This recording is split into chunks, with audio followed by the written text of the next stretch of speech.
Unidad 6, termodinámica. El contenido de la unidad son conceptos termodinámicos y sus propiedades. Tienen que tener en cuenta que, aunque ustedes estuvieron ya en ciclos anteriores de la enseñanza, como puede haber sido el nivel medio, conocimiento de la primera, segunda y tercera ley de la termodinámica, o en otras áreas como materias de física, ¿sí? Lo que vamos a analizar ahora es la termodinámica desde el punto de vista de reacciones químicas sobre todo. Pueden ser también de cambios físicos, pero de cambios químicos para ver la posibilidad de que una reacción química ocurra si necesita trabajo o calor para producirse y a su vez si se lleva a cabo espontáneamente. Para eso se definen diferentes funciones termodinámicas de estado. Las expectativas de logro, comprender estos conceptos que les estoy significando y vamos a las ideas principales. Las ideas principales dicen que el calor y el trabajo son maneras equivalentes de cambiar energía del sistema. La energía total de un sistema aislado es constante. El cambio de entalpía que acompaña un proceso es igual al calor liberado a presión constante. Quiere decir que la entalpía como función termodinámica es una forma de calor, pero a presión constante. Una forma de energía que se expresa como calor. La dirección del cambio natural corresponde al aumento del desorden de la energía y la materia. El mismo se mide utilizando la entropía. Otra función termodinámica de estado que define el desorden de un sistema. Una cantidad relacionada energía libre o energía libre de Gibbs proporciona un vínculo entre la termodinámica y el equilibrio químico. ¿Por qué? Porque la energía libre de Gibbs me permite saber si una reacción ocurre naturalmente. ¿Por qué es necesario saber de termodinámica? Porque es central para la química, ya que explica por qué las reacciones ocurren, permitiendo predecir cuánto calor liberan, cuánto trabajo pueden realizar, porque establece los fundamentos termodinámicos para analizar el equilibrio químico, que sería la próxima unidad. ¿Qué significa termodinámica? Calor y potencia, en desglose de la palabra, pero la termodinámica estudia la energía y sus transformaciones, los cambios de energía que se producen en procesos físicos y químicos.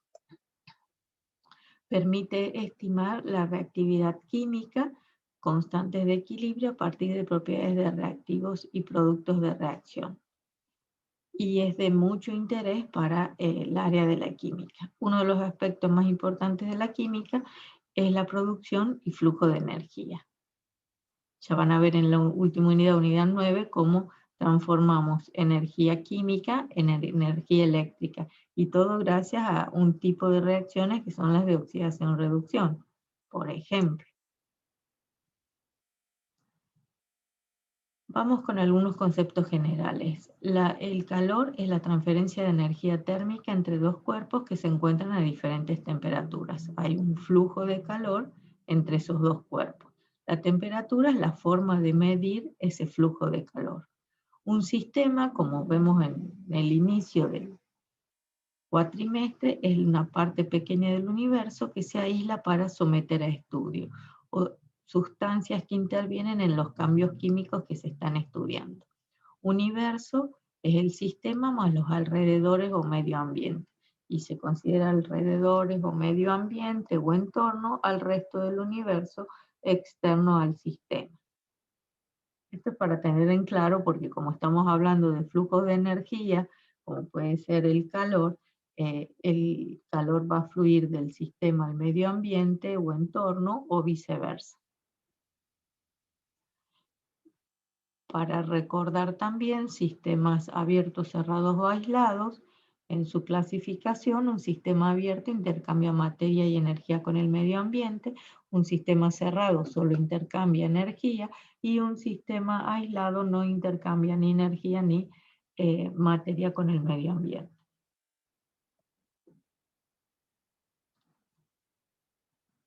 Siguiendo con los conceptos básicos, se llama estado una situación específica en que se encuentra en el sistema. Ya empezamos a hablar nosotros con el estado de un sistema cuando hablamos de sustancia como gas, y decíamos que estaba en un estado inicial o final, o pasaba de un estado 1 a un estado 2, comprimiéndose, expandiéndose, cambiando alguna de esas variables. En termodinámica, la descripción del estado de un sistema se realiza mediante los valores de determinadas propiedades macroscópicas, como pueden ser variables termodinámicas, como les explicaba en el caso de los gases, presión, volumen, temperatura. No todas las variables son independientes. En gases, por ejemplo, P por B igual a nRT, entonces conociendo algunas de ellas podría calcular la cuarta, ¿sí? Entonces basta con conocer los valores de un pequeño número de ellas para averiguar los valores de otras. Las variables independientes se denominan variables de estado. Y toda función que puede expresarse con ayuda de variables de estado se denomina función de estado o función termodinámica de estado del sistema, como habíamos nombrado la entalpía, la entropía y la energía libre de Gibbs en los contenidos de esta unidad.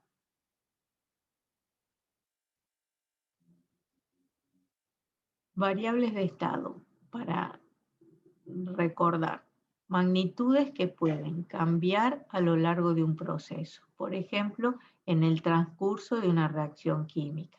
Presión, volumen, temperatura, concentración son variables de estado. Función de estado. Variables de estado que tienen un valor único para cada estado del sistema.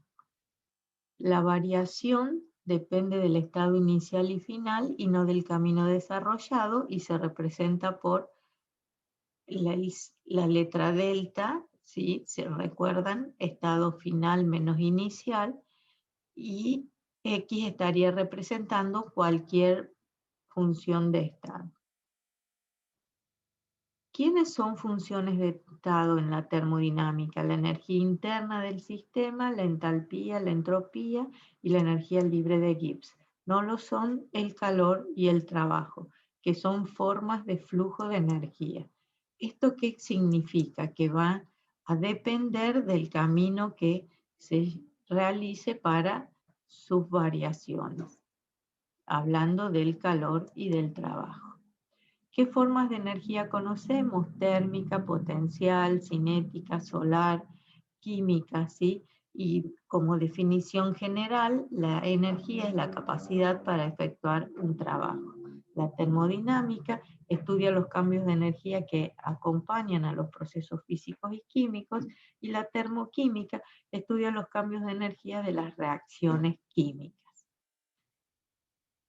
Cabe tener en cuenta cuando hablemos de energía interna del sistema, es que primero, energía interna es tanto la energía cinética y potencial.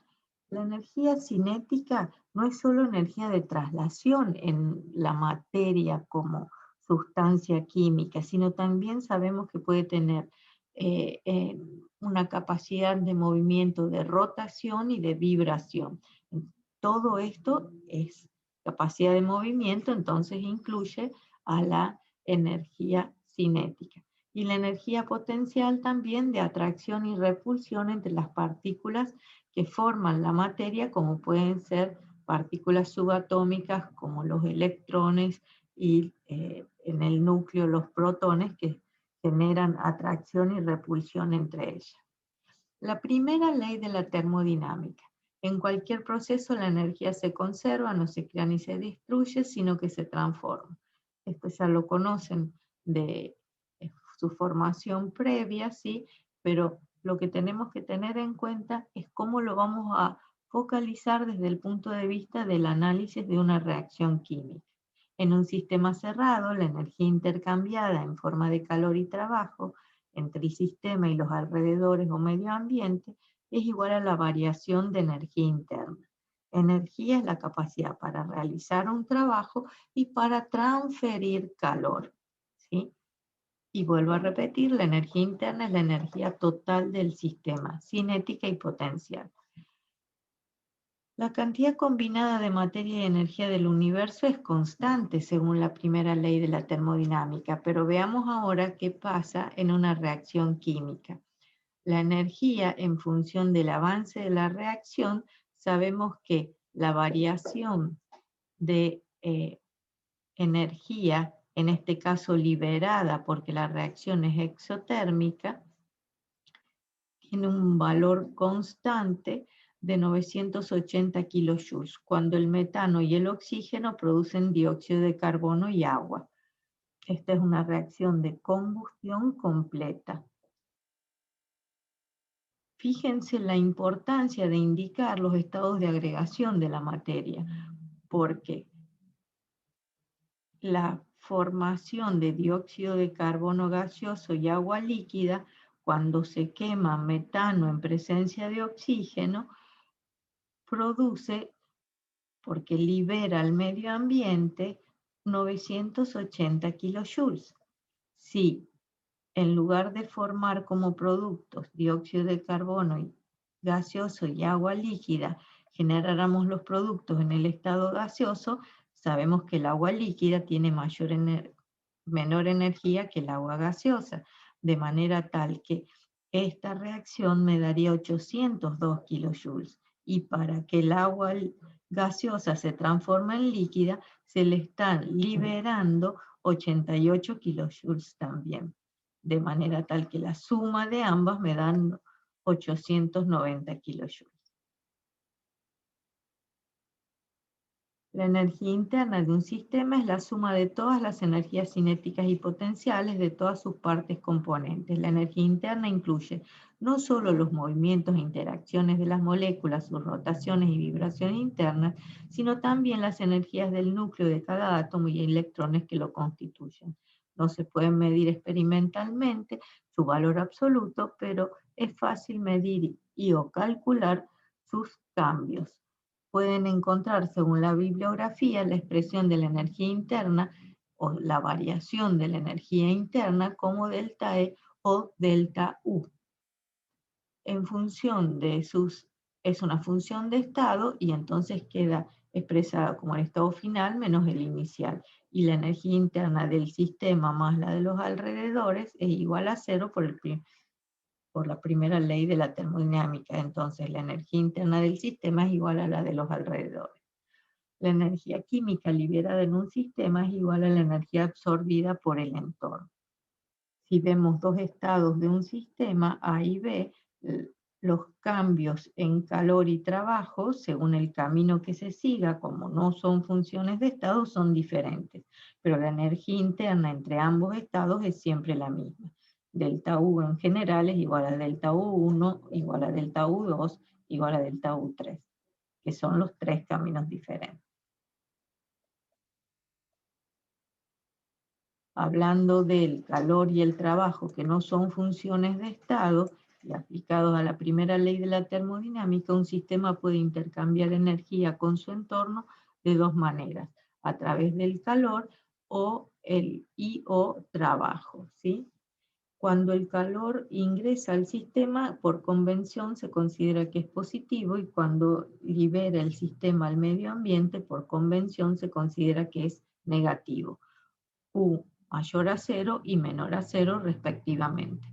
En cuanto al trabajo, también por convención, cuando se libera del sistema al medio ambiente es menor a cero, y cuando negativo, y cuando se absorbe del medio ambiente al sistema se considera positivo. La energía interna o la variación de energía interna es la suma del calor más el trabajo. El calor y el trabajo positivo sí se realizan sobre el sistema, estos dos casos. El trabajo es el cambio de energía producida por un proceso. Definido en forma general, recuerdan que trabajo es fuerza por distancia. En química, el trabajo de expansión o de compresión por la presencia de un gas en una reacción química que se produzca o se consuma queda expresado como menos la presión por la variación de volumen. Si el trabajo es de compresión, la variación de volumen es negativo y entonces el trabajo es positivo. Quiere decir que es trabajo del medio ambiente sobre el sistema. Y en el caso de la expansión, hay un aumento de volumen, esa variación de volumen es positiva, el trabajo es negativo y significa que es un trabajo realizado del sistema al medio ambiente.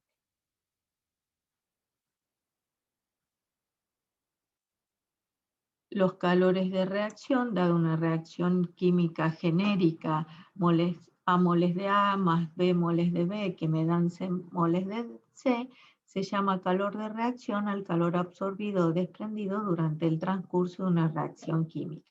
Las reacciones químicas pueden producirse en dos tipos de condiciones, a volumen constante o a presión constante. Cuando ocurren en el interior de un reactor cerrado, hermético y rígido, es cuando es a volumen constante, y es el caso del calorímetro, que me sirve para medir diferentes tipos de reacciones, como por ejemplo el calor desprendido por una reacción de combustión. Y cuando el calor absorbido o desprendido por el sistema es a presión constante, ocurre en un recipiente abierto a la atmósfera. Es decir, que la presión que estamos utilizando es la presión atmosférica. Más relevante es el calor a presión constante para el estudio de reacciones químicas de interés desde el punto de vista de la ingeniería.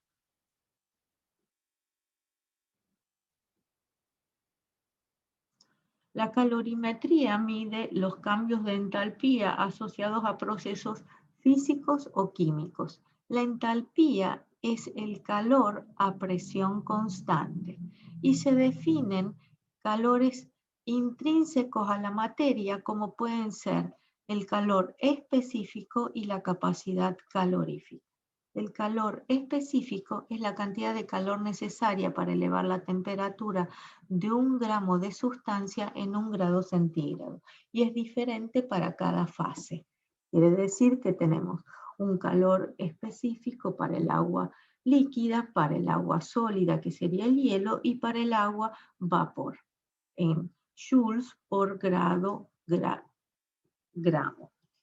La capacidad calorífica, representada por la letra C mayúscula, es la cantidad de calor necesaria para elevar la temperatura en 1 grado centígrado. La relación entre calor aportado y elevación de temperatura es una propiedad extensiva. En cambio, el calor específico es una propiedad intensiva. La capacidad calorífica es la masa de sustancia que tenga por el calor específico. Aquí está representado y entonces el calor es igual a la masa por el calor específico de la sustancia por la variación de volumen. Ya comenzamos a ver el sistema de medición de calor que puede ser un calorímetro.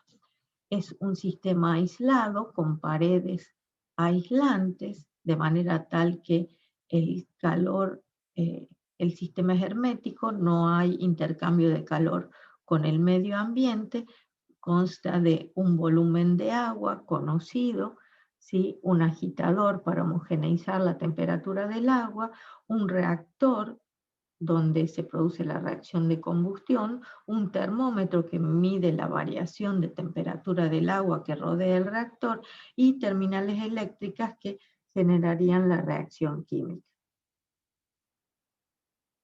Y el recipiente es, digamos, el reactor es la bomba o cámara de reacción y todo el sistema se denomina calorímetro.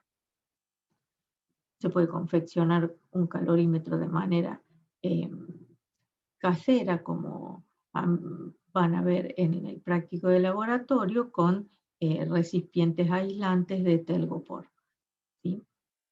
El calor de reacción entonces se mide en un calorímetro de manera tal que la cantidad de calor que se desprende en la reacción es absorbida por el calorímetro y por la disolución que sería el agua.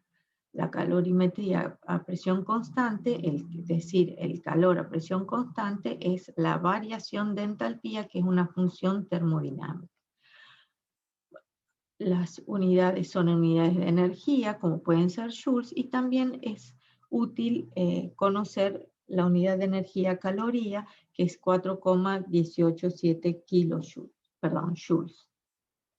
La calorimetría a volumen constante, en este caso, queda expresada para el calorímetro como que el calor del sistema es el calor del agua más el calor de la bomba calorimétrica más el calor de la reacción. Como no hay desprendimiento de calor al medio ambiente, el calor del sistema es igual a 0 y el calor de la reacción es igual a menos el calor que absorbe el agua más el calor de la bomba calorimétrica. El calor del agua es la masa de agua, que es un valor conocido por el calor específico del agua, 4,18 joules por gramo grado centígrado, por la variación de temperatura que se produzca a partir de que la reacción química se lleve a cabo. La capacidad calorífica de la bomba calorimétrica es la masa de la bomba calorimétrica por el calor específico de la misma. Es un dato que suele venir en el manual del equipo, ¿sí? Y cuando asistan a los prácticos de laboratorio presenciales verán cómo es una bomba calorimétrica, y el calor de la bomba es la capacidad calorífica de la bomba por la variación de temperatura que mide el termómetro. Vuelvo a repetir, la capacidad calorífica de la bomba calorimétrica suele ser como un dato de fabricación, viene en el manual del equipo.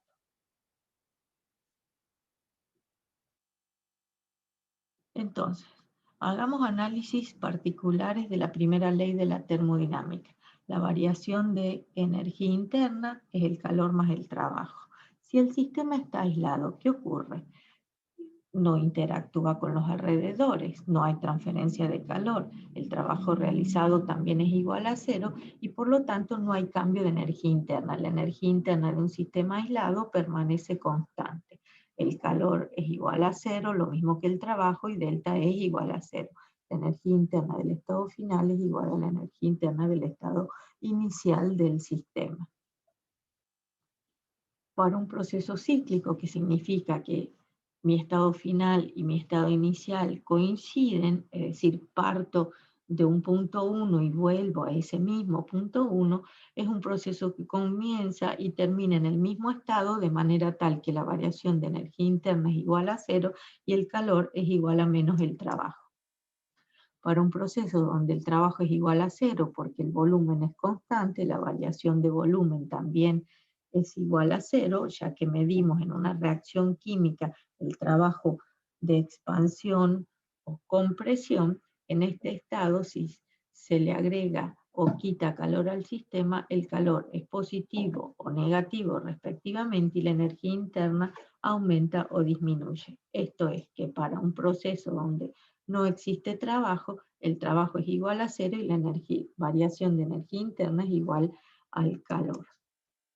En un proceso adiabático es un proceso donde no hay intercambio de calor. El calor es igual a 0 y la variación de energía es igual al trabajo. La variación de entalpía, los cambios de entalpía, que es el calor a presión constante, es la cantidad de calor que se transfiere y o sale del sistema cuando éste experimenta un cambio físico o químico a presión constante, Q sub P. Se define de este modo a la entalpía, función de estado, por lo cual la variación de entalpía, delta H, es el estado final menos inicial del sistema. Si el sistema en estudio es una reacción química, el estado final son los productos y el estado inicial son los reactivos. Variación de la entalpía de los productos menos la variación de entalpía de los reactivos. Fíjense que tengo dos posibilidades, que la entalpía de los reactivos sea menor que la de los productos, por lo tanto la variación es positiva y se dice que la reacción es endotérmica. Si la energía de los reactivos es mayor que la de los productos, la variación de entalpía es negativa y se dice que la reacción es exotérmica. Para un proceso a presión constante, el trabajo es menos P por delta V, la variación de energía interna es el calor a presión constante menos P, volumen final menos volumen inicial. Para expresar la variación de energía interna para gases, podemos reemplazar P delta V como variación de los números de moles del estado gaseoso por R por T. Si la entalpía es la energía interna más P delta V, reemplazando la variación de entalpía como la variación de energía interna más P delta V a presión y temperatura constantes, me queda que la variación de entalpía es la variación de energía interna más variación del número de moles gaseosos por R por T. Sería un modo de calcular la entalpía cuando se producen en la reacción química especies gaseosas, significando que hay variación en el número de moles gaseosos. De todo esto, lo importante es recalcar que hay procesos endotérmicos y exotérmicos. Endotérmicos, la variación de entalpía es mayor a 0, y en los exotérmicos la variación de entalpía es menor a 0 o negativa. Las ecuaciones químicas que indican el estado físico de los reactantes y productos, las relaciones de masas y las variaciones energéticas expresadas como delta H, habitualmente variación de entalpía en estado estándar, que sería 25 grados centígrados, 1 atmósfera, y concentraciones 1 molar, se denominan ecuaciones termoquímicas, porque me dan el balance de masas y la energía asociada a esa reacción química balanceada. Ejemplos: una reacción de combustión donde el metano en presencia de oxígeno me da dióxido de carbono y agua líquida, desprende calor, es en un proceso exotérmico menos 890,3 kilojoules por mol. Para un cambio físico, como puede ser la vaporización o la fusión, la variación de entalpía del proceso de vaporización, de pasar el agua líquida a gaseosa, es de 44 kilojoules por mol, y de fusión del agua sólida a agua líquida de 6,01 kilojoules por mol. Para la formación a partir de sus elementos del agua líquida, a partir del hidrógeno y el oxígeno en estado gaseoso, el delta H de formación del compuesto es menos 285,8 kilojoules por mol. Es exotérmico, quiere decir que libera calor, que el compuesto es más estable que las especies aisladas, sus elementos. Un método de cálculo indirecto de la entalpía de una reacción, o lo que se conoce como ley de Hess, me permite calcular la entalpía de una reacción química a través de caminos diferentes. ¿Y por qué se puede hacer? Porque la entalpía es una función de estado. La energía intercambiada en forma de calor en una reacción química es la misma tanto si la reacción ocurre en una etapa o en varias etapas. En este caso, para el ejemplo del carbono más el oxígeno, que me da monóxido de carbono y oxígeno, tenemos dos pasos posibles: el carbono más el oxígeno, que forma dióxido de carbono, y el dióxido de carbono, que se descompone en monóxido y oxígeno. Estos dos pasos están representados esquemáticamente como estos valores calculados a partir de datos termodinámicos que los van a encontrar en la tabla de datos de funciones termodinámicas medidas en condiciones estándar, que, vuelvo a repetir, serían 25 grados centígrados, 1 atmósfera y concentraciones 1 molar. De manera tal que, como está escrita la reacción, la primera etapa es exotérmica. La segunda etapa que sería el dióxido de carbono que se descompone en monóxido de carbono y oxígeno, el proceso inverso, si es endotérmica en este sentido, será exotérmica en el sentido opuesto. Y lo que quiero calcular es este delta H, es decir, carbono más oxígeno que me dé monóxido de carbono más oxígeno. La suma de las dos etapas me da la reacción de interés y el valor de la entalpía que no conocía. Por eso es el cálculo indirecto, aplicando la ley de Hess, me permite hallar la entalpía de una reacción desconocida conociendo pasos que me permitan arribar a ella. En general, la variación de entalpía de una reacción entre un estado final e inicial sería la sumatoria de las entalpías de los productos en estado estándar multiplicados por sus coeficientes estequiométricos menos la sumatoria de las entalpías de los reactivos en sus estados estándar multiplicados por sus coeficientes estequiométricos. Función de estado tienen un único valor para cada estado del sistema. Su variación solo depende del estado inicial o final y no del camino desarrollado, por eso es que se puede aplicar un cálculo indirecto. Y la ley de Lavoisier dice que el valor de la entalpía de una reacción química a una determinada temperatura es igual, pero de signo opuesto al que acompaña la reacción inversa, que es lo que les expresaba recién. Si en este sentido el valor de la entalpía es positivo y la reacción es endotérmica, en este sentido, que sería el sentido opuesto, tiene el mismo valor numérico, pero es exotérmica, siempre y cuando se mantenga constante la temperatura.